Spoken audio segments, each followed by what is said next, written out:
አሰላሙ አለይኩም ወራህመቱላሂ ወበረካቱሁ። ሰላም ጤና ይስጥልን ክብራትና ክብራን አድማጭ ተመልካቾቻችን ሁሉ ሰላም ሁሉ መልካም፣ ከኛ ጋር ሁሉ ሰላም ነው። እጅግ ወሳኝ የሆኑ በርከት ያሉ መረጃዎችን ይዘንላችሁ ቀርበናል። በተለይ በዛሬው ዕለት ከግብር ከፋዮች ጋር በተያያዘ እጅግ አነጋጋሪ የሆነ አዲስ አሰራር ተግባራዊ ተደርጓል። በዚህም አሰራር መሰረት እንግዲህ በርካታ ግብር ከፋዮች ውስጥ ጭንቀትን ፈጥሯል። ይህንን በተመለከተ ሙሉ መግለጫና ሙሉ ዝርዝርን ይዘናል። እንዲሁም ከደቂቃዎች በፊት የኢትዮጵያ ብሔራዊ ባንክ እጅግ በጣም አስደሳች የሆነ ውሳኔ አስተላልፏል። በዚህም ውሳኔ መሰረት እንግዲህ በተለይ ከወለድ ነፃ አገልግሎትን ለምትፈልጉ እህት ወንድሞቼ እጅግ በጣም መልካም የሆነ መግለጫ ይፋ ሆኗል። ሙሉ ዝርዝሩን ታደምጣላችሁ። በሌላ በኩል የመንግስት መስሪያ ቤቶች ላይ ጥብቅ መመሪያ ተላልፏል። ይህንንም በዝርዝር ይዘናል። ሌላው ለወራቶች ያክል እንግዲህ አነጋጋሪ የነበረው የአሜሪካ ግሪን ካርድን በተመለከተ በዛሬው ዕለት በርከት ያሉ ሀገራት ላይ እንግዲህ ሙሉ በሙሉ ስለመቋረጡ ይፋ ሆኗል። እነዚህ ሀገራቶች እነማን ናቸው? ኢትዮጵያስ ተጨምራለች? የሚሉትን ሙሉ ዝርዝር ወደ እናንተ ይዘናል። በሌላው በኩል እንግዲህ የመንግስት ሰራተኞችን በተመለከተ በተለይ ዝቅተኛ የደሞዝ ወለልን በተመለከተ እንግዲህ ጥያቄ አስነስቷል። በዚህም ጥያቄ መሰረት ኢሰማኮ እንግዲህ ሙሉ መግለጫ አውጥቷል። ሙሉ ዝርዝር መረጃውን ይዘናል። ቪዲዮውን ላይክ እያደረጋችሁ አብራችሁን ቆዩ። እንግዲህ ክቡራን ተመልካቾቼ ዛሬ ህዳር 24 2018 እጅግ በጣም ወሳኝ የሆኑ መረጃዎች ናቸው በዚህ ሰዓት ከጄ የገቡት። እንግዲህ ለወራቶች ያክል የመንግስት ሰራተኞች የደሞዝ ጭማሪን በተመለከተ እጅግ መነጋገሪያ የሆኑ መረጃዎች ይወጡ ይገኛሉ። በዛሬው ዕለት እንግዲህ ኢሰማኮ መግለጫ አውጥቷል። በተለይ ዝቅተኛ የደሞዝ ወለል ጥያቄ አስነስተዋል። በዓለም አቀፍ ደረጃ የድርጅቶች ዋና ስራ አስፈጻሚዎች ከ2019 ወዲህ ክፍያቸው በ50 በመቶ ሲጨምር የመደበኛ ሰራተኞች ክፍያ ግን የጨመረው በ0.9% እንደሆነ ከሰሞኑ መነጋገሪያ ሆኗል። አማካኝ የድርጅቶች ዋና ስራ አስፈጻሚዎች ክፍያ በ2019 ከነበረበት $2.9 ሚሊዮን በ2024 $4.3 ሚሊዮን ደርሷል። አየርላንድና ጀርመን ለዋና ስራ አስፈጻሚዎች ከፍተኛ አማካይ ክፍያ የሚከፈልባቸው ሀገራት ሲሆኑ በ2024 በአማካኝ በቅደም ተከተል $6.7 ሚሊዮን እና $4.7 ሚሊዮን ዓመታዊ ክፍያ ይከፈላል። በደቡብ አፍሪካ ይህ አማካኝ የዋና ስራ አስፈጻሚዎች ክፍያ $1.6 ሚሊዮን ይደርሳል። በዛሬው ዕለትም እንግዲህ ኢሰማኮ ያወጣው መግለጫ በተመለከተ በተለይ የግል ተቋማት ሰራተኞች ዝቅተኛ የደሞዝ ወለል አለመወሰኑ ጉዳት እያስከተለ መሆኑን እየገለጸ ነው።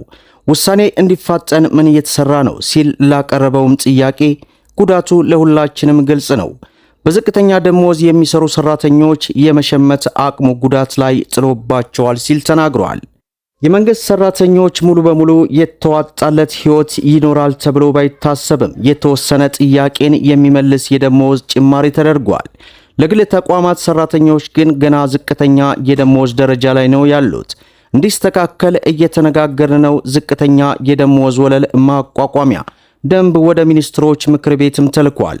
በምክር ቤቱ እንዲቋቋም ግፊት እያደረግን ነውም ብለዋል። የኢሰማኮ ፕሬዝዳንት አቶ ካሳሁን እንደተናገሩት ሰራተኞች የሚደርስባቸው የመብት ጥሰቶችን ለመፍታት ምን እየተሰራ እንደሆነ በመርሃ ግብሩ ጋዜጠኞች የጠየቋቸውን ጥያቄዎች በተመለከተ ኢሰማኮ የተቋቋመው የሰራተኞችን መብት ለማስከበር መሆኑን ጠቅሰዋል። ይህም ችግሮች ሲፈጠሩ አሰሪዎች፣ ሰራተኞችና መንግስት የሚወያይበት የሶስትዮሽ መዋቅር በፌዴራል ደረጃ መቋቋሙን ገልጸው በቅርቡ ደግሞ በየክልሎች እንዲቋቋም እየተደረገ ነውም ብለዋል። ኮንፌዴሬሽኑም ሰራተኞችን ሲያደራጅ ሁሉም አሰሪ ፈቃደኛ አይደሉም። ሰራተኞቹ ሲደራጁ አንዳንድ አሰሪዎች ከስራ የማባረር እርምጃ የመውሰድ ከደረጃ ዝቅ የማድረግ ሁኔታዎች ይታያሉ ያሉት አቶ ካሳሁን እንዲህ አይነት ጉዳዮችን በመጀመሪያ በውይይት ካልሆነ ለፍርድ ቤት እንዲያቀርቡም ገልጸዋል። ፈቃደኛ የሆኑ ጥሩ ግንኙነት ያላቸው አሰሪዎች አሉ። አንዳንድ አሰሪዎች ደግሞ እንኳንስ ሊደራጁ የሰራተኞችን መደራጀት የማይፈቅዱበት ሁኔታ አለ በማለት አያይዘው ከሰራተኞች እንግልት ጋር ያለውን መግለጫ ሰጥተዋል። በሌላው መረጃችን የመንግስት መስሪያ ቤቶች ላይ ጥብቅ መመሪያ ተላልፈዋል። የመንግስት መስሪያ ቤቶች የኪራይ መኪና መጠቀም እንዲያቆሙ አስቸኳይ ስኮላር ተላልፈዋል። አንዳንድ የመንግስት ቢሮዎች እስከ 200 መኪኖችን ከግል ድርጅቶችና ግለሰቦች በመከራየት በርካታ ሚሊዮን ብር ወጪ ሲያደርጉ የነበረ ቢሆንም አሁን ላይ ግን የመንግስት መስሪያ ቤቶች የኪራይ መኪና መጠቀም እንዲያቆሙ አስቸኳይ መመሪያ ስለመተላለፉ ተሰምቷል። በሌላው መረጃችን ግብር ከፋዮችን በተመለከተ እጅግ በጣም አነጋጋሪ የሆነ አዲስ አሰራር ተግባራዊ ሊደረግ ነው። ግብር ከፋዮችን የመከታተልና የመቆጣጠር ኃላፊነት የተሰጣቸው የአዲስ አበባ ከተማ አስተዳደር ገቢዎች ቢሮ ሰራተኞች ከህዳር 24 ቀን 2018 ጀምሮ ካሜራ የተገጠመበት ዩኒፎርም ለብሰው እንደሚሰሩ ተነግረዋል። የአዲስ አበባ ገቢዎች ቢሮ ዛሬ ረቡዕ ህዳር 24 ቀን 2018 ጀምሮ ግብር ነክ ጉዳዮችን በተመለከተ የህግ ማስከበርና የቁጥጥር ስራዎችን የሚያከናውኑ ሰራተኞቹ ቪዲዮ ካሜራ የተገጠመለት ዩኒፎርም በመልበስ እንደሚሰሩ አስታውቀዋል። ይህ የካሜራ ቴክኖሎጂ የቁጥጥር ባለሙያዎች ቁጥራቸውን በድምፅና በምስል በመቀረጽ በቀጥታ ለዋና መስሪያ ቤትና ለቅርንጫፍ ጽህፈት ቤቱ እንደሚልክ መናገሩ በብዙዎች ዘንድ መነጋገሪያ ሆነዋል። በመሆኑም በዋና መስሪያ ቤቱና በቅርንጫፍ ጽህፈት ቤቶች የሚገኙ ባለሙያዎች በቡድን የሚንቀሳቀሱ የቁጥጥር ባለሙያዎች እያንዳንዳቸው በየትኛው አካባቢ ቁጥጥር እያካሄዱ መሆናቸውን ከግብር ከፋዮች ጋር የሚያደርጓቸውን ንግግሮች በድምፅና በምስል የሚከታተሉ መሆናቸውን አሳውቀዋል። ይህም በግብር ከፋዩ ዘንድ በተደጋጋሚ የሚነሱ ብልሹ አሰራሮችን ለመቅረፍ እንደሚያስችል የጠቆመው ቢሮ ከመርካቶ ጀምሮ በተለያዩ የአዲስ አበባ የገበያ ቦታዎች የሚነሱ ለዓመታት የዘለቁ ቅሬታዎችን ለመቅረፍ እንደሚያስችልም ተገልጿል።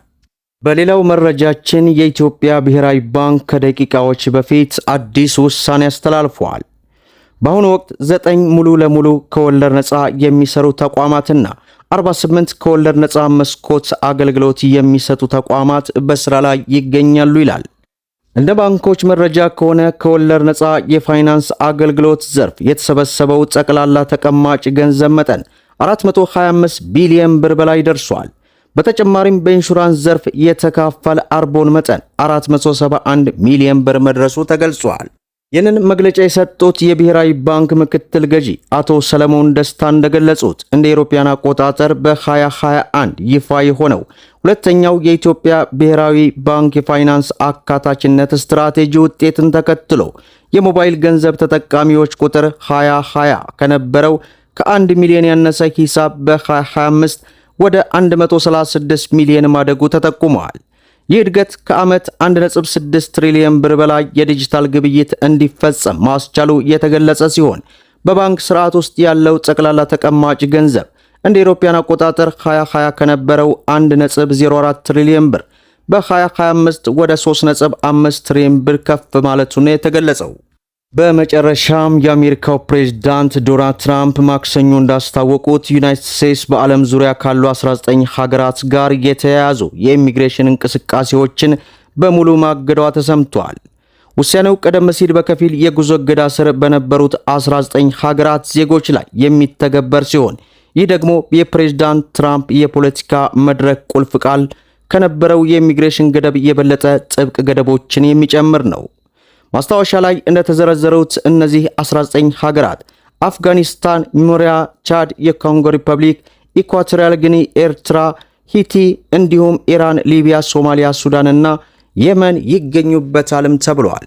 መደመጥ ያለባቸው ወሳኝ የሆኑ መረጃዎችን ይመስላሉ። ቪዲዮውን ላይክ ሸር አድርጉት እያልኩ እስከ ፍጻሜው ድረስ አብራችሁን ስለቆያችሁ ልባዊ ምስጋናችን እየሰጠን በሌላ ቪዲዮ እስከምንገናኝ ወሰላሙ አለይኩም ወራህመቱላህ።